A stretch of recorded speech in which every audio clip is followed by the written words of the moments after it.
आप सभी का प्रेस वार्ता में स्वागत है। आज हिंदी पत्रकारिता दिवस है, तो सबसे पहले आप सभी पत्रकारों को हिंदी पत्रकारिता दिवस की बहुत बहुत शुभकामनाएं, बधाई। आज हमने आपको जिस कार्य के लिए बुलाया है उसके बारे में आपको बताएंगे कि गत दिवस भाजपा के कद्दावर नेता अपने यहाँ के, जिन्होंने भाजपा को जो है ना बहुत लंबे समय से सींचा और भाजपा में ये कहो कि राष्ट्रीय लेवल के अग्रिम पंक्ति के नेता हैं, जिन्होंने गत दिवस भिवाड़ी में प्रेस वार्ता करके ना ये कहा कि भगवान परशुराम ने 21 बार आतंकवादियों को मारा। उनका अप्रत्यक्ष रूप से राजपूत समाज को आतंकवादी की संज्ञा देना, ये एक बहुत ही निंदनीय कार्य उन्होंने किया।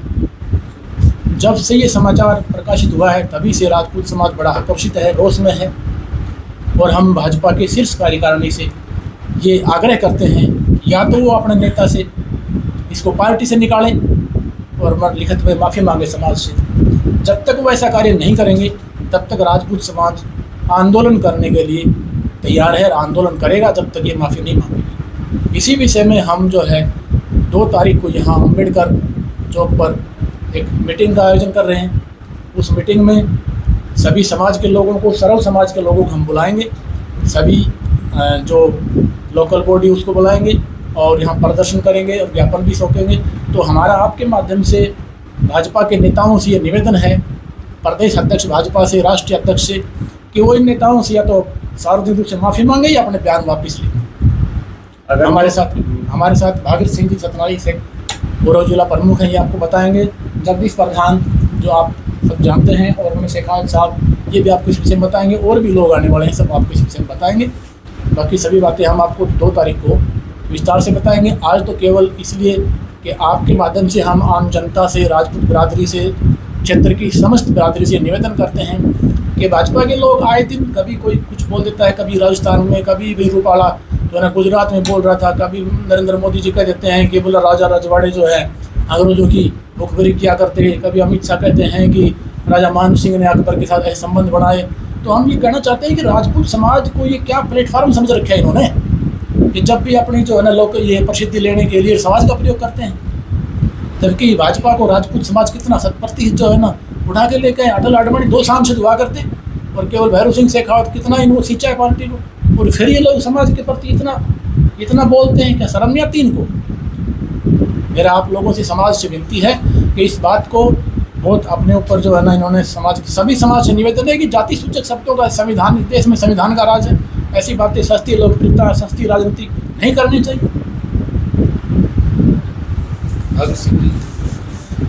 सर, आप क्या कहेंगे इसके ऊपर? इस विषय के अलावा मेरा एक मानना और था। आज हमारे ये हिंदू समाज, सनातन धर्म एक ऐसे टाइम में अकेला एक हिंदुओं का एक देश है, और सारे मुसलमान सब अपना अपना एक का कर रहे हैं। हमें एकता की तरफ चलना चाहिए। हमारे ये राष्ट्रीय स्तर के नेता हैं, ये भी और भी मतलब जातियों के में विभाजित हमारे विपक्षी तो कर ही रहे हैं। हमें तो एक ऐसा मतलब हिंदुओं का एक ऐसा देश एक नाम चाहिए जो सर्व समाज भाई मिल के रहे, और जाति वाति को छोड़ के एक नए समाज की संरचना, और हम भी इसी में मतलब खुश हैं। रही बात बीजेपी की, हमारे तो जब से बीजेपी का हमने नाम सुना है, जब मतलब हमें इतनी अच्छी लगती है बीजेपी के अलावा हमने कभी सोचा ही नहीं है।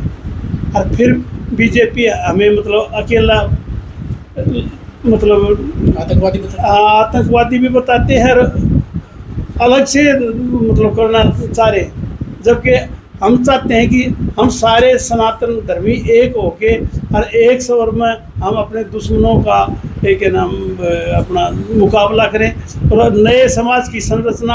आप सारे यंग हो पत्रकार, हम तो आपसे यही आशा करते हैं भाई, समाज में पीछे जो भी विभाजन हुआ, जो गलतियां हुई किसी भी समाज से, उनको बुला के, मेरा तो कहना यही है भाई, पंडित जी एक पुराने नेता हैं, उनको तो हमारे सिर पर हाथ रखना चाहिए और हमें एक अच्छा मार्ग निर्देशन देना चाहिए कि हमें एक रहें। क्यों, मैं तो जब से साथी के तौर पर पंडित जी के हमेशा साथ रहा हूँ और हमेशा इनको ही आदर्श मान्य है। और ये आज लास्ट पड़ाव में इस बीजेपी को बखेरने का काम करते हैं, इस समाज को भी अलग अलग विभागों में बांटने दिए। कोई अच्छा बात तो है नहीं। हम तो ग्रामीण परिवेश से आए, हमें बोलना भी तो नहीं आता, हम अपनी बात व्यक्त भी नहीं कर सकते। अगर इस बयान के ऊपर पूर्व शिक्षा मंत्री जी माफी नहीं मांगते हैं तो राजपूत समाज की अगली कार्रवाई क्या रहेगी? राजपूत समाज की अगली कार्रवाई मैं अपने स्तर पर कह रहा हूँ कि जहाँ से भी ये इनका पुत्र जो भी ये इलेक्शन लड़ने की सोच रहे हैं ना, थ्रू आउट हरियाणा में ये एक रोष सा है, हम इनका विरोध करेंगे। और हमारे पास तो कुछ है नहीं, क्यों, एक वोट ही एक ऐसा माध्यम है जिससे हम इनका विरोध करके इनको बता सकते हैं भैया हमें भी कुछ, चाहे हमारे 10 वोट हो, 10 तो हम खिलाफ कर ही देंगे। मैं अपने पत्रकार बंधुओं का बहुत बहुत शुक्रगुजार हूँ जो आप हमारी इस प्रेस कॉन्फ्रेंस में पहुँचे। साथियों, आज देश का जो माहौल जो बिगाड़ा हुआ है उसकी बहुत बड़ी साजिश और गहराई है। हमारे भोले भाले लोगों को नहीं पता, क्योंकि ये जिस परिवेश में रहे उस समय शिक्षा का अभाव था। शिक्षा का जो इन्होंने सबसे बड़ा जो मनुस्मृति के द्वारा जो शिक्षा का जो माहौल बनाया था, लोगों को गुलाम बनाने का एक षड्यंत्र था। वर्ण व्यवस्था इसीलिए बनाई थी कि तीनों वर्णों के लोग हमारे गुलाम रहे और गुलाम बना कर रखा। क्योंकि यदि मनुस्मृति को पढ़ा जाए तो अधिकारों का बंटवारा जो किया, इन्होंने अपने समान किसी को अधिकार नहीं दिए। क्षत्रिय वर्ण को 3 अधिकार दिए। कभी भी क्षत्रिय वर्ण जो है ना, अंग्रेजों से आने से पहले किसी स्कूल का मास्टर दिखा दो, लड़ाई ये लड़ते थे, युद्ध ये लड़ते थे, मगर इनका शिक्षक कौन होता था? ब्राह्मण। ये बहुत बड़ी व्यवस्था और समझने की साजिश है। मगर आज़ाद भारत के अंदर आज जो सभी को समान हक मिले हुए, कोई कुछ भी काम कर सकता है, सभी को छूट है।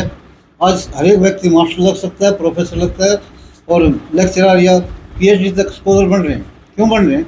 क्योंकि सबको अधिकार मिला है। आज आप विषय के ऊपर ये बात बाद में बताइए। हाँ, उसी विषय पर चल रहे हैं कि ये षड्यंत्र है। ये आज जो क्यों किया जा रहा है कि आज इनका जो एक बहुत बड़ा संगठन जो राष्ट्रव्यापी चल रहा है, उसके जागरण से इनकी इन चीज़ों का पता चल चुका है, व्यवस्था का पता चल चुका है। इसीलिए इन्होंने आज देश को गुमराह करके सत्ता पर काबिज रहने के लिए हर एक जाति से जाति को लौटाने का काम कर रहे हैं, धर्म से धर्म को लौटाने का काम कर रहे हैं। जबकि भारत के अंदर जो ना एक सेकुलर भारत होते हुए ऐसा नहीं होना चाहिए। सभी को यहाँ प्रेम से रहकर भारत की उन्नति के लिए सोचना चाहिए। क्या इन्होंने 10 साल से भारत की उन्नति के बारे में सोचा है? कोई झगड़ों के सिवा क्या किया है बताओ मेरे को। और ये बयानबाजी झगड़े की जड़ है। तो मैं तो कहता हूँ कि किसी भी के प्रति भी, क्षत्रिय ही नहीं, किसी के प्रति भी जातीय दुर्वेश भावना और धर्म की भावनाओं को छोड़कर राष्ट्र हित के लिए पार्टियों को काम करना चाहिए, ना कि इस तरह का जो कर रहे हैं ये देश के लिए घातक सिद्ध होगा। इसके हम तो यही इनसे भी गुजारिश करते हैं कि रामलाल शर्मा एक इतने बड़े व्यक्ति और इतनी उम्र अंदाज होते हुए इन्होंने जो ये बातें कही, ये शोभा नहीं देती। और ये इनका एक, मैं बताता हूँ आपको, इनका एक राजनीति अहंकार बोल रहा है।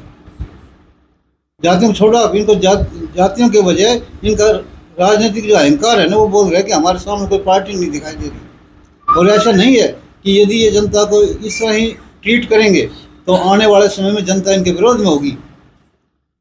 जनता के सामने तो श्रीलंका में कोई पार्टी नहीं थी, मगर जब जनता ने देखा ना, जनता ने जूते उठाए तो जनता ने सबको सीधा कर दिया था।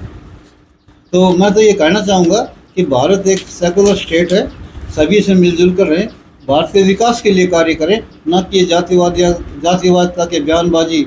जगह जगह ऐसी अश्लील फोटो इन बीजेपी के नेताओं की आ रही है। क्या देश के अंदर ऐसे संगठन को बंद नहीं किया जाना चाहिए? मुद्दा बीजेपी का नहीं है, मुद्दा आज की प्रेस कॉन्फ्रेंस का है। पूर्व शिक्षा मंत्री रामविलास शर्मा के दिए गए बयान, हाँ, रामविलास उससे संबंधित जवाब दें आप। हाँ, ये उसी चीज़ का है। मैं कह रहा हूँ राजनीतिक अहंकार बोल रहा है, राजनीतिक अहंकार बोल रहा है। और यदि इसी राजनीतिक अहंकार में रहे तो इनको जगह जगह हर एक वर्ग से सामना करना पड़ेगा, एक से ही नहीं। ठीक है।